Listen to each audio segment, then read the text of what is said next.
அதிமுக பொதுச் செயலாளராக இருக்கக்கூடிய திருமதி சசிகலா அவர்கள் முதலமைச்சராக பொறுப்பேற்க வேண்டும் அப்படின்னு திரு தம்பிதுரை வேண்டுகோள் விடுத்திருக்காரு. இது குறித்து உங்களுடைய கருத்து திரு வைகைச்செல்வன். அனைத்திந்திய அண்ணா திராவிட முன்னேற்ற கழகத்தினுடைய பொதுச் செயலாளராக பெருமதிப்புக்குரிய சென்னம்மா அவர்கள் அவசர பொது முக்கியத்துவம் வாய்ந்த பொதுக்குழுவின் மூலம் தீர்மானம் நிறைவேற்றப்பட்டு அதனுடைய அடிப்படையில பொதுச் செயலாளராக தேர்வு செய்யப்பட்டிருக்கிறார்கள். தற்போது அவர் பொதுச் செயலாளராக ஏற்பதா வேண்டாமா, கட்சி வெளியேற்றுவதற்குரிய ஒரு சூழ்நிலை உருவாகுமா என்கிற நிலையில் இருந்தபோது அதை கழகத்தினுடைய 1.5 கோடி இயக்கத்தின் தொண்டர்களுடைய உணர்வுகளை புரிந்து கொண்டு பொதுச் செயலாளராக பொறுப்பேற்றார்கள். தற்போது அவர்கள் பொதுச் செயலாளராக பொறுப்பேற்றதற்கு பிறகு புரட்சி தலைவி அம்மாவுடைய நினைவிடத்திலும் புரட்சி தலைவர் எம்ஜிஆருடைய நினைவிடத்திலும் அதனை தொடர்ந்து பேரறிஞர் அண்ணா அவர்களுடைய நினைவிடத்திலும் வந்து அவர்கள் அஞ்சலி செலுத்திவிட்டு அதற்கு பிறகு மறுநாள் பொதுச் செயலாளராக பொறுப்பேற்றிருக்கக்கூடிய நிலையில் ஏகோபித்த ஆதரவும் அவருக்கு மிகச்சிறந்த ஒரு வரவேற்பும் கிடைத்தது.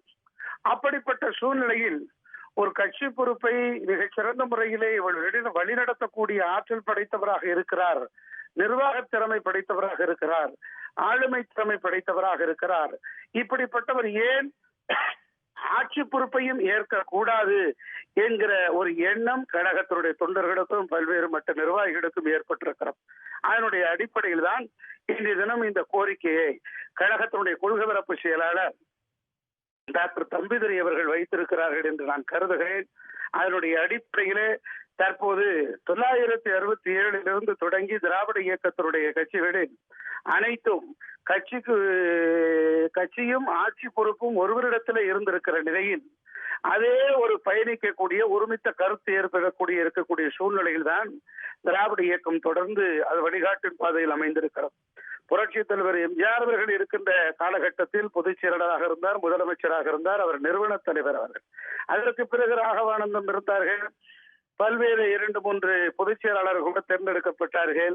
பின்னாளில் பொதுச் செயலாளராகவும் முதலமைச்சராகவும் புரட்சி தலைவர் எம்ஜிஆர் அவர்கள் தான் இருந்தார்கள். தொடர்ந்து பொதுச் செயலாளராகவும் முதலமைச்சராகவும் இருந்திருக்கிற வாய்ப்பை பெற்றவர் புரட்சி தலைவி அம்மா அவர்கள். அதற்கு பிறகு தற்போது ஏற்பட்டிருக்கிற சூழ்நிலையில் அனைத்து இந்திய அண்ணா திராவிட முன்னேற்ற கழகத்திற்கு சிறந்த வழிகாட்டியாக இருக்கக்கூடிய நம்முடைய மதிப்புக்குரிய சென்னம்மா அவர்கள் முதலமைச்சராகவும் பொறுப்பேற்க வேண்டும் என்கிற கோரிக்கை வலுப்பட்டிருக்கிறது. அந்த கோரிக்கை நியாயமான ஒன்று. இந்த கட்சியை வலுப்படுத்தும் நடைபெற இருக்கிற நாடாளுமன்ற தேர்தல், உள்ளாட்சி தேர்தல் இன்னும் பல்வேறு தேர்தல்களில் ஒரு மிகச்சிறந்த ஒரு யுத்தியை கையாளுவதற்கான இது ஒரு வழியாக இருக்கும் என்றுதான் நாங்கள் கருதுகிறோம்.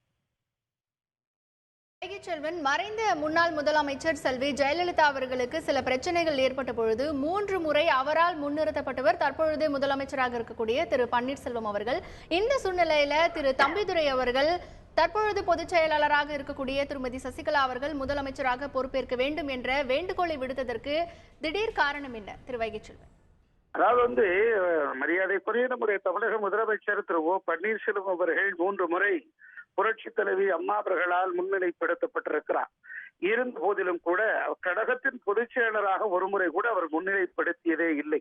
தற்போது கழகத்தினுடைய பொதுச் செயலராக புரட்சி தலைவி அம்மாவுக்கு பிறகு அந்த பொறுப்பை ஏற்றிருக்கிறார் மரியாதைக்குரிய சென்னம்மா அவர்கள்.